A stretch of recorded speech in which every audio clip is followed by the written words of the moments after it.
嗨，你们好，我是依林。今天我们来聊一个不那么轻松的话题——中年危机。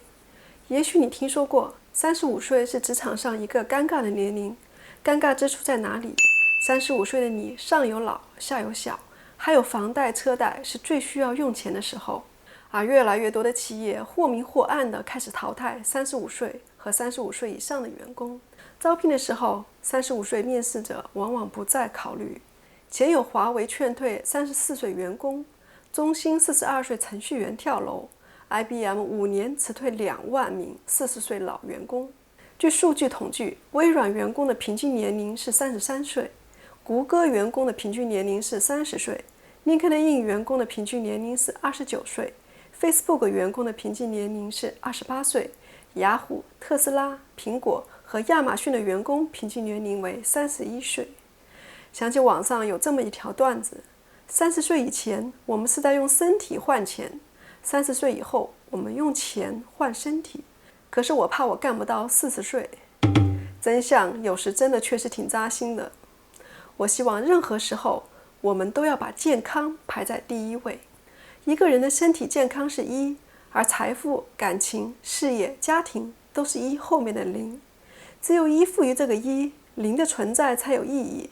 如果没有了这个1，那么一切都将不复存在。不管你是富贵还是贫穷，健康的身体永远是你最珍贵的财富。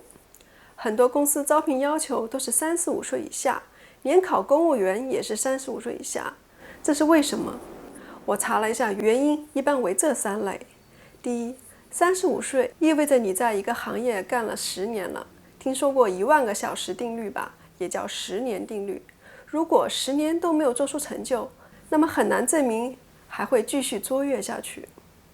第二，经验和人脉的贬值。如果你从事的是类似医生、律师的工作，经验越来越吃香。但如果你在互联网科技行业，知识的更新迭代太快了，每隔几年市场都会有新的玩法，更不用说程序员这种每隔几年就会更新技术的领域。这意味着你的经验不会越来越值钱，而是在贬值。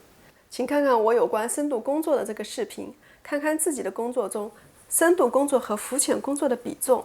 如果大部分的时间都在做浮浅工作的话，可以引用 HR 的一句话：那些说自己有10年工作经验的人，不过是一个经验用10年不断的重复而已。第三，35岁的人通常面临比较大的家庭压力，缺少拼搏精神。根据斯坦福大学医学院发表了《自然科学》的最新研究，生命周期中衰老明显有3个转折点，平均发生在34岁、60岁和78岁。也就是说，人的生理机能会在34岁左右从巅峰开始下滑，20岁可以996，甚至007，35岁熬个夜都要休息好几天才能缓过来，并且上有老下有小，有很多的事情分心，很难集中精神。常常要考虑是不是要请假带父母看病、参加小孩的家长会等等，更别提不愿意也没有太多的精力去加班出差，而需要匀出更多的时间照顾家庭。因此35岁左右，人的工作热情、体力和精力都扎堆出现问题，不像年轻人没有负担，可以全力往前冲。其实35岁中年危机是能力结构不够复杂的危机。有没有想过，为什么大部分组织都是金字塔型的？因为职业的初赛、复赛和决赛的能力要求都是不同的，对于能力的要求也是呈金字塔的。刚入职10年拼执行力，底层能力很重要，比如个人专业能力、人际沟通能力。如果职位上不去，就没有机会发展其他的能力，比如组建团队的能力、跨职能协作的能力、组织发展能力、战略能力。中间10年拼的是社会资源，所以项目推进是通过事情放大自己，而团队管理是通过人来放大自己。最后10年拼的是眼光，所以战略思考是通过时间和趋势放大自己。总有人给35岁的职场人提意见，比如要多学习新知识，要不断地提升自己的能力。不少人也确实这么做了，花了不少钱去考证、上网课、培训，到头来却发现自己的生活并没有变好，生活依然岌岌可危，这是怎么回事呢？其实要看看那些闯过35岁危机的人是怎么做的。他们懂得未雨绸缪，不断地升级自己的能力结构。注意了，是能力结构，而不是能力。要让自己变得越来越复杂，能够支撑越来越复杂的职业竞争和变化，这样的人才有竞争力。35岁正好是进入职业10年，要转换赛道的时候。过去10年，一般员工的能力结构也许是这样的：业务推进和学习思考能力很强，这很有优势。但是当35岁时，如果在专业没进步，体力上没优势，同时又没有发展出上层的能力，那么就会遭遇危机。如果一直死守着原来的能力，当年轻人往上顶的时候，就容易被淘汰。职业发展前期可以通过单点优势快速获胜，但是在复赛拼的一定是能力结构，一定要让自己复杂起来，有一些技能冗余，有一些人脉链接，有一些有意义的经验。不管是30岁、35岁还是40岁危机，本质都是能力不够复杂的危机。所以所谓的学习新的知识，只是治标不治本的办法。要想真正的解决中年危机，根本和技术无关，必须从战略高度来解决。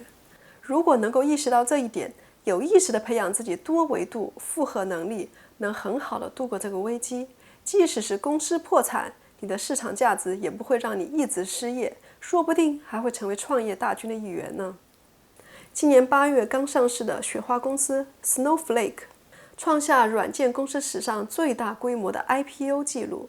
连1956年福特 IPO 之后就再也没有参与过新股发售的股神巴菲特都投入了5.7亿美元。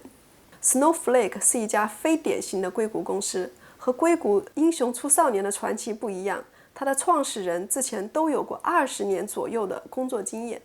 目前从核心管理层到董事会都是平均年龄50-60岁左右的银发一族。也许有人会说，我没有远大的理想，就想平平淡淡的过一生不行吗？我觉得这种人生选择没有错，可是如果你不是一个人，而是有了自己的家庭，就不能只为自己考虑了。不求大富大贵，但至少要能温饱，负担起孩子的教育，而这些都离不开足够的经济实力。要把命运掌握在自己的手里，而不要完全寄托在一个公司里。中国中小企业的平均寿命是3年，世界500强是40年，世界1000强是30年。而普通人的职业生涯有多长呢？如果25岁参加工作，65岁退休，那就是刚好40年。这就意味着，如果你一毕业就创业，一创业就创成了世界500强，那么在你退休的那一年，公司正好倒了。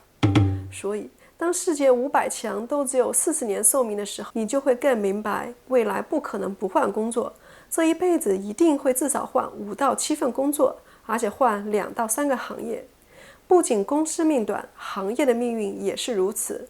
一辈子在一个公司、一个行业会变得越来越难。如果现在的你已经30多岁，担心未来的中年危机，我想请你记住，任何时候都可以开始做自己想做的事情。希望你不要用年龄和其他东西来束缚自己，年龄从来不是界限，除非你自己拿来为难自己。除了之前所说的不断升级自己的能力结构之外，要克服中年危机，还要打造不疲惫的身体，让自己的精力更加旺盛。这一点我之前也做过视频，分享过如何腹式呼吸、肌肉放松还有冥想的练习。另外，我还建议你看看我有关于斜杠青年的话题探讨。现在的社会和自我都在迅速的改变，在主业之外发展第二职业是一种持续的探索自我和探索社会的方式，也是面对不确定性的保护策略。所以我们最后总结一下，我们可以这样对待35岁中年危机。如果你是年轻人，那么选择职业和专业的时候，不妨可以考虑一些越老越吃香的职业。第二，再就是要未雨绸缪，注意积累自己的技能、人脉，有意识地培养自己多维度的复合能力，不断升级自己的能力结构，为以后的跳槽创业打下基础。第三，健康的优先度永远是排第一位的，打造不容易累的身体，保证旺盛的精力。第四，除了主业，还可以根据自己的兴趣搞一些副业，积累更多的可能性。任何人都会衰老，我们每个人都逃避不了中年，但至少可以提前预防危机。在35岁真的到来的时候，你可以坦然的面对，过自己想要的生活。